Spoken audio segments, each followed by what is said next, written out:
Écoutez, je veux que vous arrêtiez de penser que l'obésité et le surpoids sont dus à une surconsommation, le fait de trop manger. C'est bien plus compliqué que ça, votre organisme est complexe. Je veux que vous traitiez l'obésité comme le symptôme d'une maladie qui est le dysfonctionnement métabolique. Je reviendrai sur ce que c'est après. Même si vous êtes que légèrement en surpoids, ça veut dire que vous avez un léger dysfonctionnement métabolique.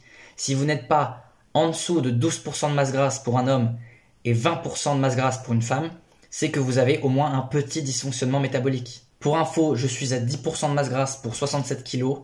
Je dois manger dans les 3000 calories par jour. Je ne me prive pas du tout. Je mange même limite plus que ma satiété le demande. Donc je vous assure que ce n'est pas du tout une histoire de calories. Alors bien sûr, il y a toujours des golemons qui, en faisant des déficits caloriques, descendent à leur masse grasse idéale, mais ils ne résoudent absolument pas le problème. Ils ne font que le contourner. Et du coup, ils se retrouvent avec des hormones à plat, une énergie qui est super basse, des problèmes de mood, d'anxiété. Bref, ils n'ont pas corrigé le problème, ils n'ont fait que le contourner. Et au bout du compte, ils n'ont pas du tout réparé leur dysfonctionnement métabolique. Je vais prendre un exemple concret. Vous voyez des animaux obèses dans la nature? Non, jamais, ça n'existe pas. Il n'y a pas d'animaux obèses dans la nature, à part l'espèce humaine. Bon, à part ton chat que tu gaves de croquettes, mais c'est pas son alimentation naturelle. Si tu le nourrissais qu'avec de la viande, qui est sa vraie alimentation, il ne serait pas obèse du tout, même en mangeant beaucoup. Parce qu'il arrêterait de manger avant, tout simplement. Son corps lui ne demanderait pas de manger plus. Ce que je veux dire, c'est qu'il n'y a que dans les laboratoires qu'on arrive à faire des animaux obèses, avec de la nourriture de laboratoire. Et il n'y a que les humains, sinon, qui sont en surpoids. Il n'y a aucune autre espèce qui l'est. L'obésité étant quasiment inexistante il y a 100 ans. Quasiment inexistante. Et maintenant, plus de 50% des gens le sont. Et même chez les jeunes, il y a au moins 30-40% des personnes de moins de 18 ans qui sont en surpoids. Si c'est pas inquiétant.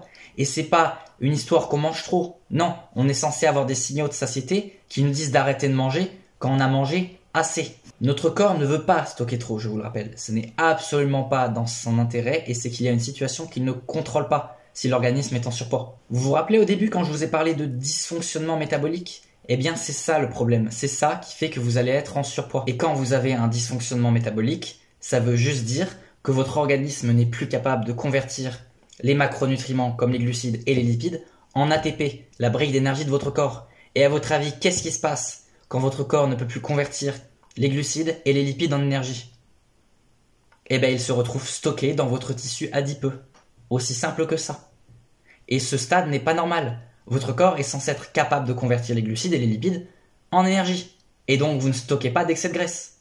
Mais alors, pourquoi chez la plupart des gens, parce que il y a bien quasiment 2/3 de la population qui est en surpoids, pourquoi chez ces personnes, ils n'arrivent plus à convertir les glucides et les lipides en énergie? À cause de la nourriture industrielle et d'une trop grande consommation de toxines végétales. Pour prendre le premier, la consommation de nourriture industrielle, il y a plein de substances, d'additifs qui ne sont même pas reconnus par notre corps et qui sont dangereux et qui créent des dégâts dans notre microbiote et dans notre organisme. Je pense aux additifs comme les colorants, les édulcorants, les émulsifiants, les conservateurs, ce genre de trucs.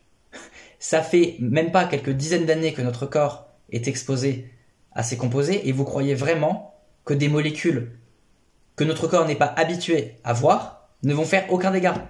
Ben bien sûr que si. Ça abîme notre microbiote qui crée une inflammation de bas grade qui littéralement réduit le métabolisme, crée une résistance à l'insuline, empêche vos mitochondries dans vos cellules de convertir les macronutriments en énergie. Il y a aussi certaines de ces toxines qui se retrouvent dans votre circulation sanguine, puis dans vos mitochondries dans vos cellules, et qui bloquent certains mécanismes de fabrication de l'énergie, qui créent beaucoup plus de stress oxydatif. Et c'est pareil pour certaines toxines végétales, à une moins grande échelle parce que notre corps peut en tolérer une petite partie, mais avec maintenant le fait que tout le monde a une alimentation hyper végétalisée, à manger des brocolis, du riz, tout plein de légumes, de feuilles, de graines, tout le temps, notre corps est complètement surchargé par plein de toxines végétales comme les lectines, les oxalates, les goitrogènes, que des trucs qui vont abîmer votre microbiote et vos mitochondries, que des trucs qui vont provoquer un dysfonctionnement métabolique, que des trucs qui vont empêcher votre corps de fabriquer de l'énergie à partir des macronutriments, des trucs qui provoquent une résistance à l'insuline et qui du coup vous font stocker du gras. Donc si vous mangez l'alimentation qu'on est censé manger naturellement, c'est-à-dire de la viande, des produits laitiers crus, des œufs, des fruits, du miel cru, des abats, que ça, et que même si vous mangez un peu de produits végétaux à côté, vous ne serez pas en surpoids, c'est impossible. Je vous rappelle qu'il n'y a que dans les labos qu'on arrive à faire des animaux obèses et qu'il n'y a que l'espèce humaine qui est obèse, sinon à part ça. Et elle ne l'était pas il y a une centaine d'années. Donc si vous ne mangez que cette alimentation-là, je peux vous garantir que vous allez perdre du poids super rapidement et bien plus rapidement qu'en faisant un vieux déficit calorique qui détruit votre métabolisme. Bien plus rapidement. Parce que ce n'est vraiment pas une histoire de calories. Arrêtez de me bassiner avec ça. Sinon, pourquoi des gens qui ne mangent plus que 1000 calories par jour ne perdraient plus de poids? Parce que leur métabolisme basal est descendu à zéro. Il s'est mis en mode survie. Ce n'est pas ce que vous voulez faire. Absolument pas. Réglez la source du problème et réparez votre métabolisme. Réparez votre dysfonctionnement métabolique.